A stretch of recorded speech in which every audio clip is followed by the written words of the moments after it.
और अब बात सोनभद्र खदान ब्लास्ट, कौन जिम्मेदार?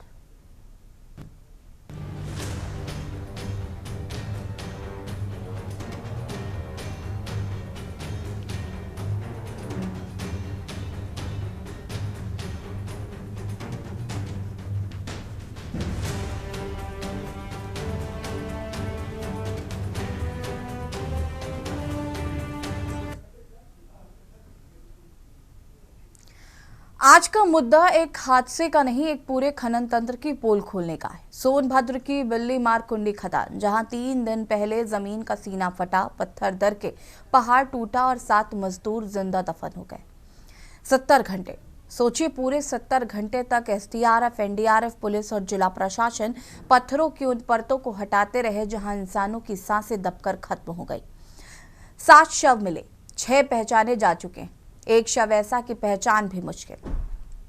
लेकिन आज की बहस सिर्फ रेस्क्यू की नहीं है। आज की बहस उन छिपे हुए हाथों की है जिन्होंने इस खदान को मौत के मुहाने तक पहुंचाया। सबसे बड़ा सवाल यही है कि कागजों में खदान एक आदमी के नाम, लेकिन चलती थी 9 हिस्सेदारों की हिस्सेदारी पर। तो फिर प्रशासन कहां था? खनन विभाग की फाइलें कौन देख रहा था? निरीक्षण करने वाला अफसर क्या सो रहा था, या फिर सबको पता था लेकिन सब चुप थे? और अब आइए उस हलफनामे पर, डीएम का वो पुराना हलफनामा जिसमें लिखा था खनन मानक के अनुरूप है। अगर सब मानक था तो आज ये 7 लाशें क्यों हैं? क्या हलफनामा आंख मूंद कर दे दिया गया था? क्या खनन विभाग ने कभी खदान के अंदर जाकर देखा, या केवल कागज देखकर सच मान लिया? आज हम बात करेंगे उस सच की जिसकी वजह से ये 7 परिवारों उजड़ गए। 9 हिस्सेदार, काली कमाई और खदान की असलियत। सूत्र बताते हैं कि खदान में सिर्फ एक नहीं, 9 लोग हिस्सेदार थे। पैसा लगाया गया, हिस्सा बांटा गया और बाद में खदान एक स्थानीय ठेकेदार को सौंप दी गई। और यही खेल शुरू हुआ। कागजों से अलग अलग खदान, जमीन पर अलग खदान, कागज में मानक, जमीन पर मौत। पर बहस यही नहीं रुकती है। सवाल है कि सोनभद्र में खनन सिंडिकेट कितना मजबूत है? कौन नेता, कौन अधिकारी, कौन माफिया, कौन ठेकेदार इस सिंडिकेट को चलाते रहे? और मजदूरों की जिंदगी कीमत क्या तय हुई? 1 ट्रक, 2 ट्रक, 3 लाख, 5 लाख? क्या मजदूर की मौत सिर्फ एक आंकड़ा है? ये बहस सरकार बनाम विपक्ष की नहीं है, ये बहस व्यवस्था बनाम इंसान की जिंदगी है। अगर सोनभद्र की खदानें ऐसी ही चलती रही तो अगली दुर्घटना में फिर कितनी लाशें चाहिए? तकदीर बदलने के लिए या सिस्टम जगाने के लिए?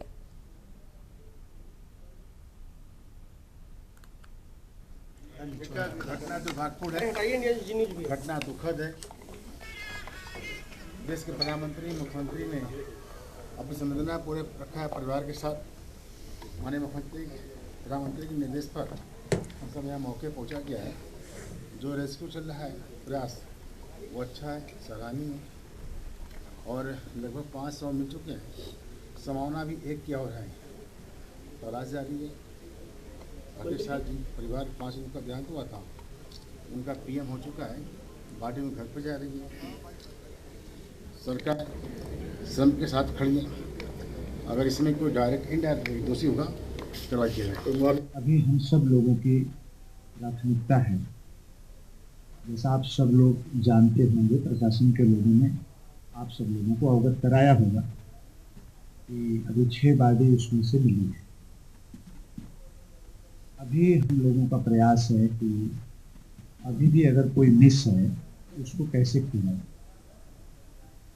पूरे ज़िले में हर तरफ हमारे सभी एसडीएम, नायब तहसीलदार और नीचे राजस्व के जो हमारे कर्मचारी अधिकारी हैं, थाना प्रशासन के लोग हैं, पुलिस के लोग हैं, हर तरफ सूचना कराई जा रही है कि अगर किसी भी परिवार का कोई सदस्य उनके घर में ना हो, यहाँ काम करता है, अगर लगता हो कि कोई मिस है, किसी को किसी प्रकार की सूचना है, तो वो हम लोगों को जरूर बतावे, प्रशासन को जरूर बतावे।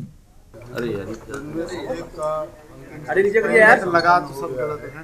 4 बॉडी जो रिकवर हुई हैं उनका पंचायतनामा भरा जा रहा है और उनके कार्रवाई चल रही है। एक बॉडी अभी और मिलने की आशंका है, उसकी तलाश, उसका रिजल्ट आप लोग एक क्लास और है जो हम लोगों को आशंका है कि और हो सकती है, इनके लिए रेस्क्यू अभी कंटिन्यू है। ये जो मालिकान है इनके ऊपर FIR दर्ज कराई गई क्या? हाँ,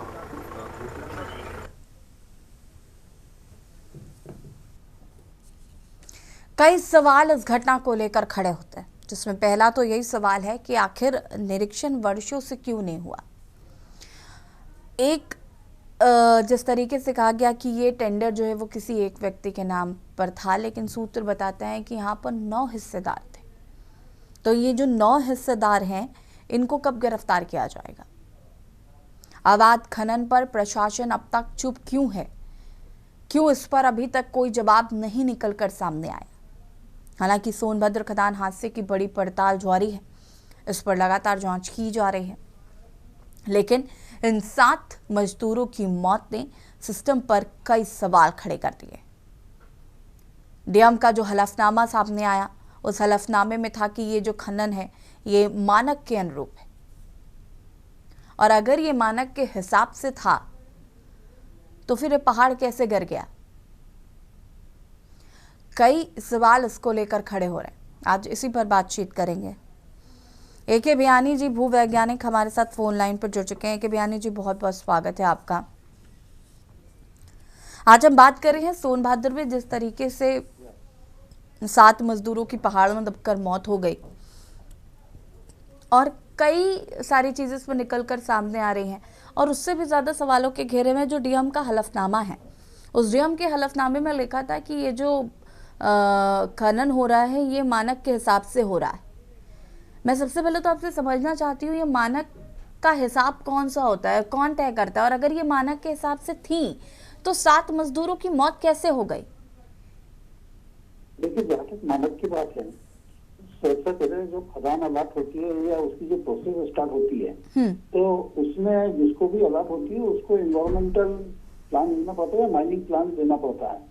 और माइनिंग प्लान जो दिया जाता है ये काफी विस्तार में होता है कि कितने एरिया में माइन होगी, कितनी डेप्थ में माइन होगी, एनवायरमेंटल कॉन्सेंट्रेशन क्या होंगे, और किस तरह से आप खुदाई करेंगे, कौन सा विस्फोटक इस्तेमाल करेंगे, और कहाँ पे जो वेस्ट निकलता है उसको डंप करेंगे, और किस तरह से आप माइन करेंगे कि साइंटिफिक माइनिंग हो, इलीगल माइनिंग नहीं हो। ये सारी चीजें मिलकर जब रिपोर्ट बनती है, और प्रोडक्शन आपका पर डे का कितना होगा या पर मंथ का कितना होगा, हर चीज ये रिकॉर्डेड रहती है। उसका ट्रांसपोर्टेशन कैसे होगा, क्या होगा, पॉल्यूशन कैसे रोक रहे हैं, ये सारी चीजें उसमें होती है। अब ये जो इसके बाद जो प्लान सबमिट करता है, जो जिसने टेंडर लिया है, वो देता है department of geology and mines को या माइन डिपार्टमेंट को।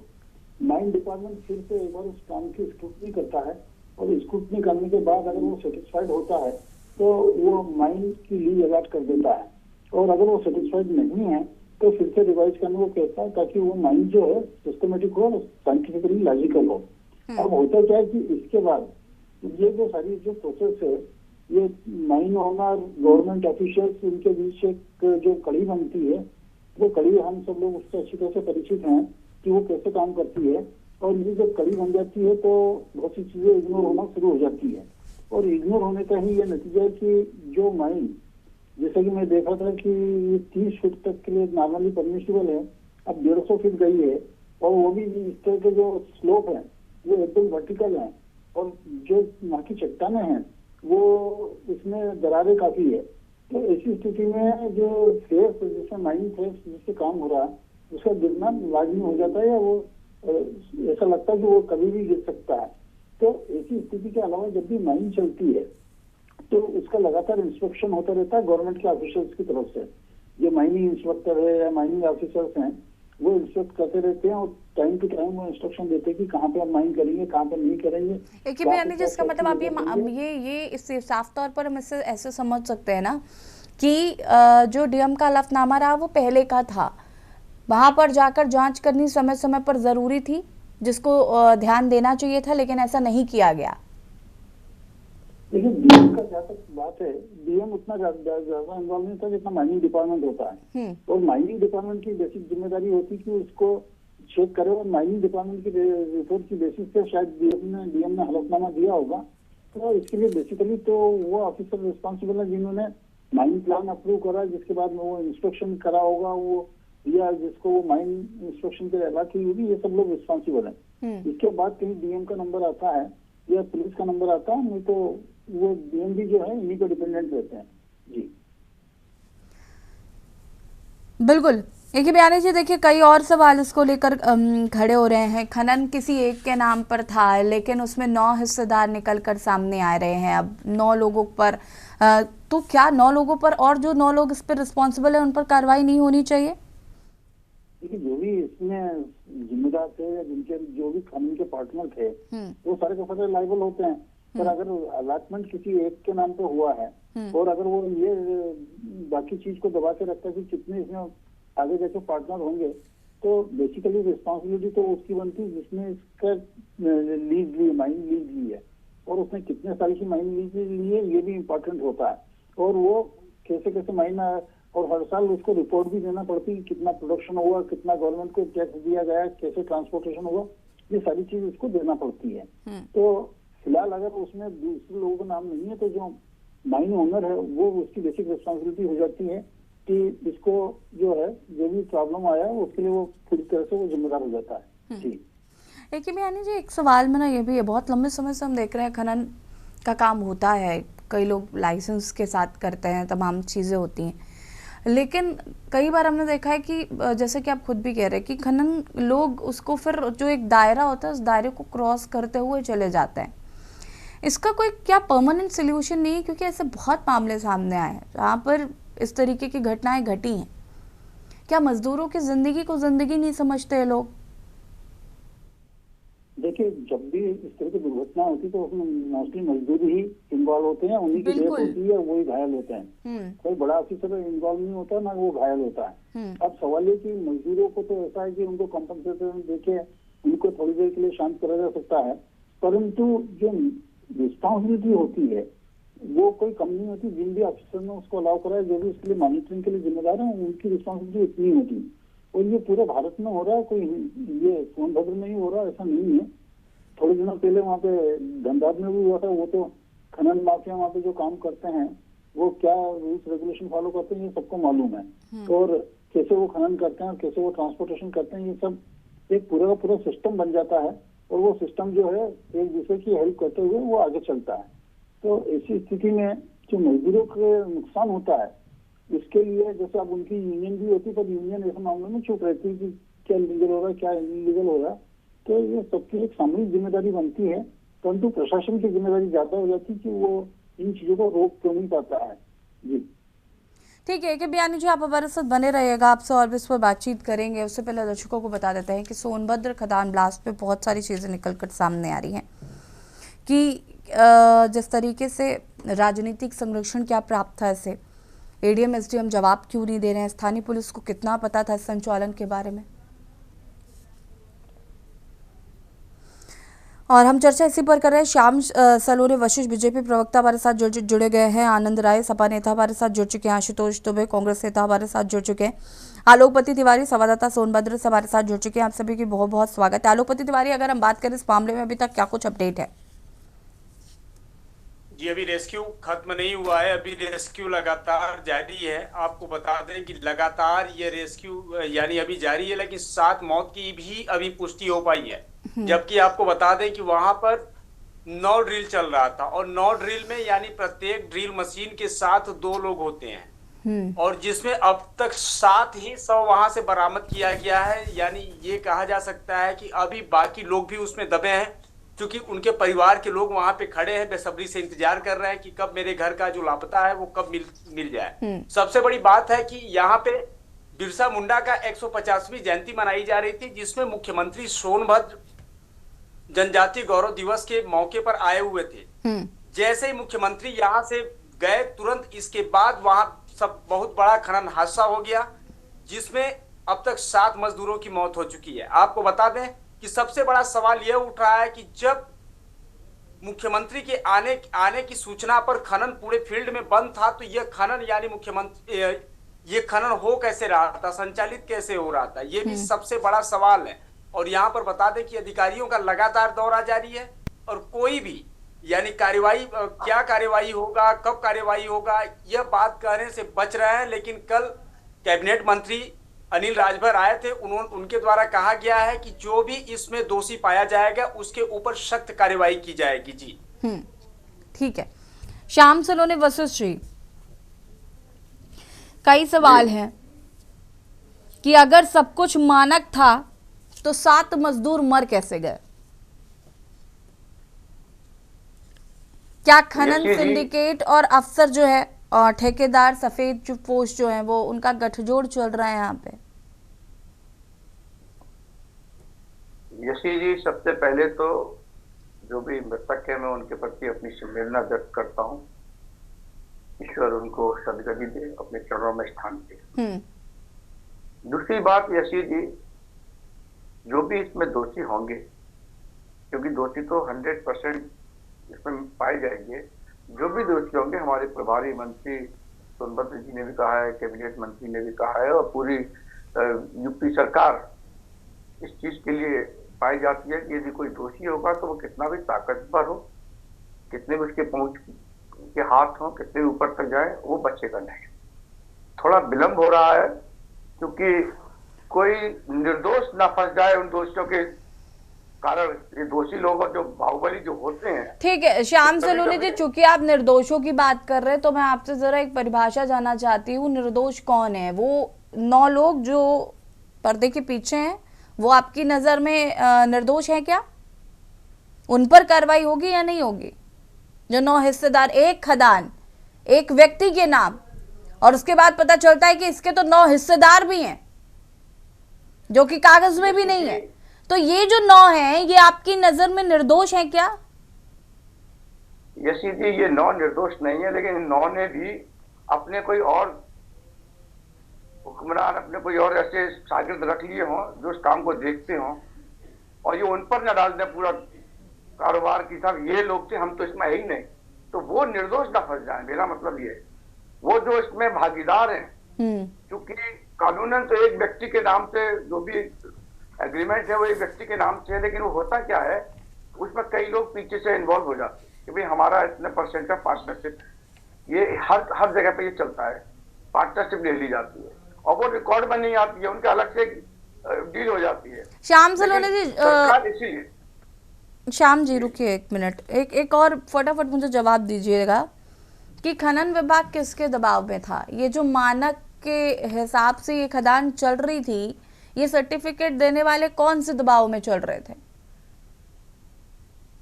नहीं, दबाव में कोई किसी के में नहीं चल रहा है, वहाँ के डीएम ने ये आपको कैसे पता है श्याम जी? आपको कैसे पता? ये 7 लोग बिना दबाव के ही मर गए?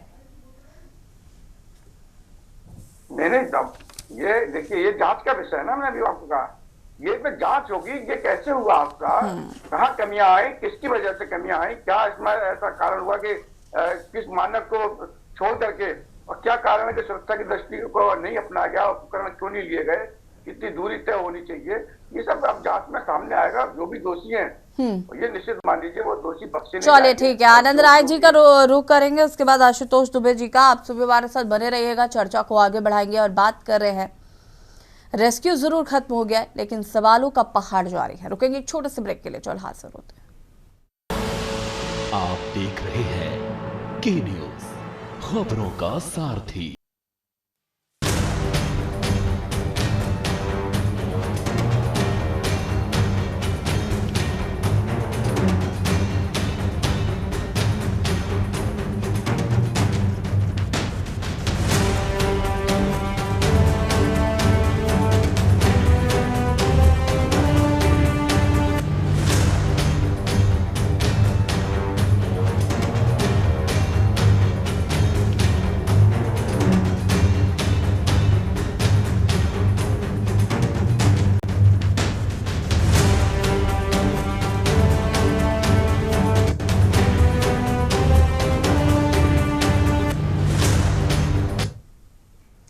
और बात कर रहे हैं सोनभद्र खदान ब्लास्ट, कौन जिम्मेदार? ब्रेक के बाद एक बार फिर से आप सभी का स्वागत। चर्चा इसी पर आशुतोष दुबे जी कांग्रेस नेता हमारे साथ जुड़े हुए। आशुतोष जी, देखिए यहाँ पर श्याम सलोनी जी कह रहे हैं जांच चल रही है, कार्रवाई की जाएगी, लेकिन इन 7 लोगों की मौत ने सिस्टम की पोल खोल कर रख दी है। खनन विभाग की लापरवाही साफ तौर पर देखी जा रही, और इसके पीछे जितने लोग थे उन सब की एक यहाँ पर कह सकता है कि जो जवाबदेही बनती है कि हर कोई व्यक्ति आकर जवाब दे कि आखिर ये 7 लोग मारे कैसे गए, ये मर कैसे गए। जी सबसे पहले मैं आपका प्रणाम करता हूँ सभी लोगों को। देखिए मैडम, किसी भी चीज पर कोई बात कह देना, आरोप लगा देना, ये तय नहीं करता कि स्थिति परिस्थितियां क्या थी। आप देखिए कि जिस दिन उत्तर प्रदेश के माननीय मुख्यमंत्री जी यहाँ पर आ रहे हैं सोनभद्र में, चौपन में उनका कार्यक्रम लग रहा है और वहीं से कुछ दूरी पर ये हादसा हो रहा है। तो सबसे बड़ी बात तो ये थी कि जब पूर्व में ही ये कह दिया गया था कि यहाँ पर कोई खनन का काम नहीं होना है, खनन का काम नहीं होना है, तो ये तो सबसे बड़ी हिम्मत ये है कि माननीय मुख्यमंत्री जी का प्रोग्राम चल रहा है और खनन हो रहा है। ये समझने की बात है कि आखिर इसके पीछे कौन है, इतनी और हिम्मत कौन सी ऐसी कहां से ताकत रही? है कि बोलने दीजिए मुझे कि कौन सी ऐसी ताकत है कि माननीय मुख्यमंत्री जी की बातों का असर नहीं, कि वो आ रहे हैं, प्रशासन ने बंद करने को कह रखा है, बावजूद उसके ये चीजें हुई और दुर्घटना हुई, जो लोग मरे हैं उनके साथ हमारी गहरी संवेदनाएं हैं।